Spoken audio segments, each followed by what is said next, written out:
નમસ્કાર, હું રાજ. આપ જોઈ રહ્યા છો સ્પાર્ક ટુડે ન્યૂઝ. આમોદ શહેરની મિશ્ર શાળા નંબર 2 ખાતે ગુજરાત રાજ્ય સરકારના શિક્ષણ વિભાગ દ્વારા આયોજિત કન્યા કેળવણી મહોત્સવ અને શાળા પ્રવેશ ઉત્સવની ભવ્ય ઉજવણી કરવામાં આવી હતી. કાર્યક્રમનો પ્રારંભ જંબુસર વિધાનસભાના ધારાસભ્ય ડી.કે. સ્વામીના હસ્તે દીપ પ્રગટાવીને કરવામાં આવ્યો હતો. આ પ્રસંગે આમોદ તાલુકા ભાજપ પ્રમુખ દીપકભાઈ ચૌહાણ, નગરપાલિકાના ઉપપ્રમુખ સાજીદભાઈ રાણા સહિતના આગેવાનો ઉપસ્થિત રહ્યા હતા. કાર્યક્રમ દરમિયાન નવા પ્રવેશ મેળવનાર વિદ્યાર્થીઓનું ઉષ્માભર્યું સ્વાગત કરવામાં આવ્યું હતું. ધારાસભ્ય ડી.કે. સ્વામીએ બાલવાડીના બાળકોને દફતર અને યુનિફોર્મનું વિતરણ કરી શિક્ષણ પ્રત્યે પ્રોત્સાહિત કર્યા હતા.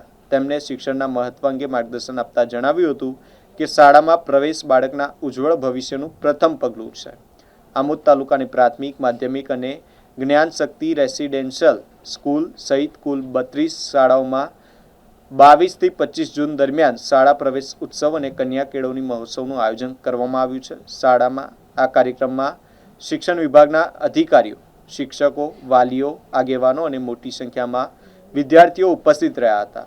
મહોત્સવનો મુખ્ય હેતુ દરેક બાળકને શિક્ષણ સાથે જોડવાનો, કન્યા શિક્ષણને પ્રોત્સાહન આપવાનો અને વાલીઓમાં શિક્ષણ પ્રત્યે જાગૃતિ લાવવાનો રહ્યો હતો. વંદે માતરમ, ભારત માતા કી જય.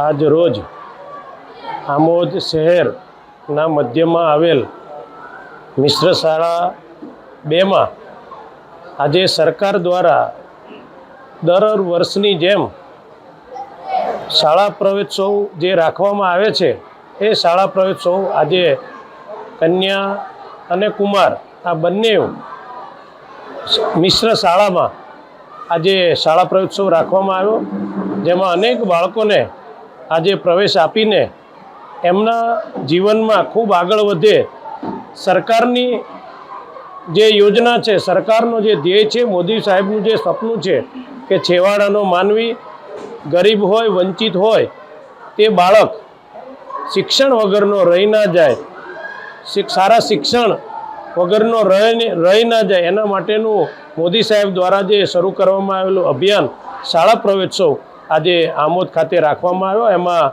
ખૂબ મોટા પ્રમાણમાં બાળકોએ પ્રવેશ મેળવ્યો, તેમજ લગભગ 1 થી 1.5 કરોડ જેટલી રકમની આ જે શાળા નૂતન શાળા બની છે એ શાળાનું આજે તકતીનું અનાવરણ પણ કરવામાં આવ્યું. અગાઉ માનનીય ભૂપેન્દ્ર પટેલ સાહેબ દ્વારા આ શાળાનું લોકાર્પણ કરવામાં આવ્યું હતું. આજે તકતીનું પણ અનાવરણ કરવામાં આવ્યું. આ બદલ હું ગુજરાત સરકારના મુખ્યમંત્રી એવા ભૂપેન્દ્રભાઈ પટેલ સાહેબ, શિક્ષણ મંત્રી શ્રી તેમજ સૌના આદરણીય એવા વડાપ્રધાન મોદી સાહેબનો આ પ્રસંગે હું હૃદયપૂર્વક ખૂબ ખૂબ આભાર વ્યક્ત કરું છું કે અમારા આ શહેરની અંદર આવી સરસ મજાની સ્કૂલ આપીને આ ગામની અંદર કોઈ શિક્ષણ વગરનો ના રહી જાય તેના માટેનું સૌથી મોટું ભગીરથ કાર્ય આજે જ્યારે શરૂ થયું છે ત્યારે આ નિમિત્તે ગુજરાત સરકારનો ખૂબ ખૂબ આભાર વ્યક્ત કરું છું. આ પ્રસંગે શહેરના ઉપપ્રમુખ એવા સાજુભાઈ તેમજ અમારા ભારતીય જનતા પાર્ટીના પ્રમુખ એવા મિથુનભાઈ મોદી, દીપકભાઈ પ્રમુખશ્રી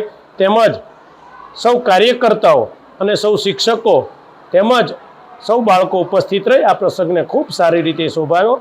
અસ્તુ, ધન્યવાદ. વંદે માતરમ. ભારત માતા કી જય.